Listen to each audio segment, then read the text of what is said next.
Hello YouTubians, Curt here. Today I'd like to hit on a subject that is near and dear to all of us that teach, and that is parent concerns. Every now and then, I'd say 2 to 3 times a year, I get an email from a parent from a frantic child, their child who is my student. And it goes something like this. Hello Mr. Marler, Brenda came home today and she's totally frantic about your class. She's afraid she's gonna fail it because she doesn't understand what you're doing.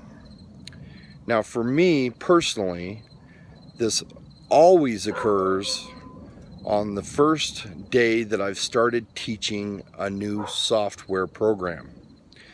So as an example, PowerPoint is part of the Microsoft Office suite that I teach my students. I teach them Word, PowerPoint, things like Excel, things like that. And it can be intimidating at first because there's so many different functions or features in that software.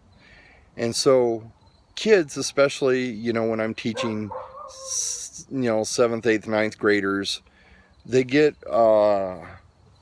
lost pretty easily, and it's a very time-consuming task because I literally walk around the computer lab. I show them up on the main screen, I walk them through step by step, and at every step I literally get up and I walk around the classroom and I look at all their screens to see where they're at. So when that happens, I always have 1 or 2 students who have no computer experience, and that is problematic for them. Kind of like dogs barking in the background. So anyway, they go home and they tell their mom and dad, Irma Gersh, I think I'm doing horrible. My teacher doesn't like me. They are pretty emotional about it, and it's very real to them. So my first word of advice to new teachers, when you receive these emails, and it will happen, and sometimes it comes through the principal down to you. And our natural tendency is to be on the defensive at first. And you don't need to be. You will need to defend yourself and your teachings to the parent, but I encourage everybody at first to look at it from the student's point of view. Okay? I start all of my lessons with, you're not going to remember all of this.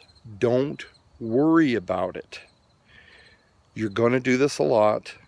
You're going to feel lost at first, but then it's going to start coming natural to you, and you're going to remember more and more, and then you're going to love this program. You're going to love what this program does for you.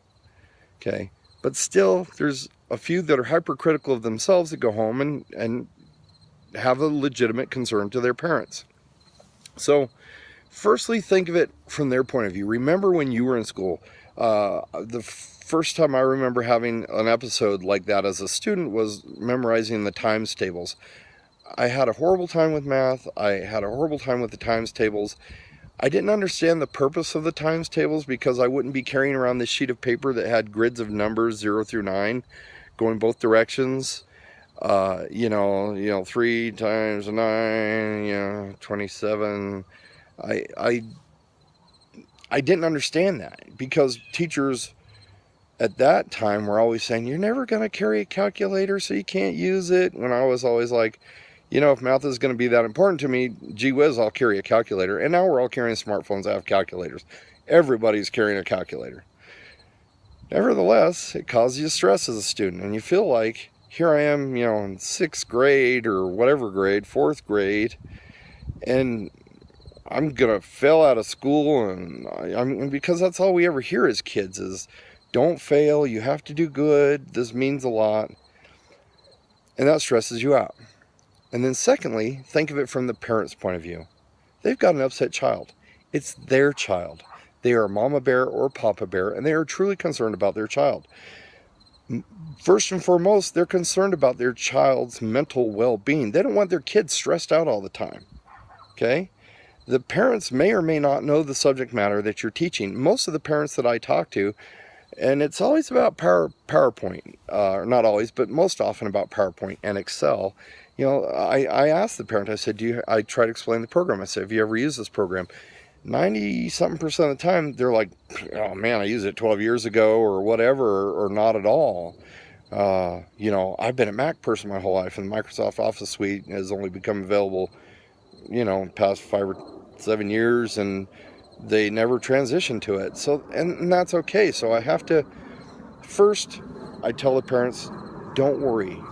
I will ensure that Jenny is going to know this material by class end. It's difficult now, but please let Jenny know that, first of all, I like having her in my class. Second of all, I like him or her as a human being, as a person, as a student. I like having them in my classroom. I enjoy all my students, and some of the students that I enjoy the most are ones that are having difficulties in the class. It's the ones that have used these programs before or whatever that get so far ahead of everybody else, and then the other people start feeling stupid about themselves in their mind because they're not where Billy was, and it just totally is a mind-blowing factor for them. So I look at it from those points of view. And I always email the parent, and then I try to follow up with a phone call as soon as I press send on the email, because I want to talk to them, and I want to make sure that they can hear my voice and my inflection, to make sure they can hear the concern in my voice, that I truly do love their children and love teaching their children, and that it is in no way do I feel it is my job to make their kid feel inferior in any way. I want them to feel loved and safe and as knowledgeable as they are, because kids are hugely knowledgeable, and we don't tell them that enough. And I'm just as guilty as anybody else. I get very task focused, and I will ask kids, I'm a very direct person, I'll say, were you paying attention here when I said this? Because, wow, you're 10 steps behind, and I don't understand, and the kids take that, or, man, he thinks I'm dumb or something, and that's not the case. I'm just trying to determine where the problem has come from. So I encourage you as teachers, don't be afraid to call the parents. Don't be afraid to say, I love having your kid in my class. Yeah, right now, your child is having difficulty with this program, but don't worry about it, because you know what? This is exactly my job. If they could sit down and just type out, a paper in Word or a graph in Excel or do a PowerPoint presentation, then they would have no need for me. The idea is they come to me with no knowledge, and it's my job to give them the knowledge and to ensure that they know the knowledge. And there are some kids that take more hands-on teaching effort than others, and that's natural. That's the way it's supposed to be. I'm an avid motorcyclist. That doesn't mean everybody out there is going to be an avid motorcyclist. You're going to be able to hop on. I can hop on any motorcycle in the world and ride it with great proficiency, because I've ridden several dozen types of motorcycles for 40 years, 35 years, something like that. Don't expect somebody to hop on the motorcycle and start it and put it in gear and take off. Even experienced motorcyclists faced with a new motorcycle don't know where the controls are. And the same thing with kids and students, no matter what their age is. Even if you're teaching adults, even if you're teaching doctoral students, you as the professor, as the teacher, as the mentor, are there to give them the knowledge that they need to be proficient. I am a failure if I do not teach all of my students what they need to know. The mere fact that they are with me and in a grade with their peers says that they have the intelligence and the coherence to learn what I'm teaching them. So as the teacher, I don't stress that. I know they're going to learn. I've been to more than one rodeo, and it's okay. So I encourage you to let parents know it's okay. And if something's not okay, let them know it's not okay. But be very precise and concise with your observations, okay? Don't be ambiguous. Say, well, Tommy just having trouble paying attention in class. If you're going to label somebody like that, have exacting reasons for why you've come to that conclusion. And be very nice and understanding with that conclusion. ADD and ADHD are very real things, and it's very prevalent in our society.